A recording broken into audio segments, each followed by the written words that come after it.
Hi friends जय जगन्नाथ। तो आज मु दीपरे बाहरी जाइली गाँव को जावाई। अबे मु बरमुंडा बस स्टाण्ड रे बसी। बहुत जोर मेघ आसलानी कलाहांडी होगी। तो अपेक्षा कला बस पलि आसाला। तो एबे मु बाहरी गली गाँव को जावाई। बस रे बसी गला बाटर बहुत जोर वर्षा होता। तो एबे फाइनाली मु आसिक मो गाँव रे पहुंच गली। तो ये जो रोड टा देखु ना यहाँ हूँ गोटे सर्टकट रोड। माने वर्षा टाइम तो जाई हुए हेले आमे जाउचे एबे चलन देखि। तो अबे माने वर्षा है छाड़ी गलानी। वेदर टा देखो बहुत ही बढ़िया लगुच। माने भाई व्यू खाली देख। तो मैंने कादुआ पे मो गोड़ ए खसी जाऊँगी देखु। तो मैंने वर्षा समय आसाटा ये संभव भी नुह। तो देखो ये रोड रे केते पानी आमे केमती जीवाक पड़ियो। एटा जो देखुछन एटा होची हम स्कूल जोठी मु पढुथली आगुरु प्रथम सप्तम जाके। तो आकाश से पूरा बादल घेरा है। तो एबे आसिक मु आज घरे पहुंची जाइथिली। तो एटा जो देखुछन एटा होची हम मंदिर आ एटा होची हम घर।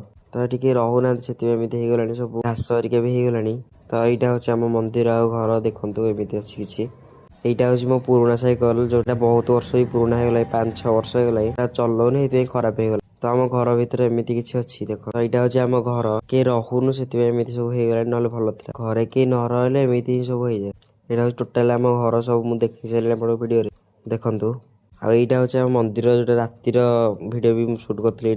मंदिर जो साई बाबा अच्छा आम घर भी आ मंगला ठाकुर भी अच्छा।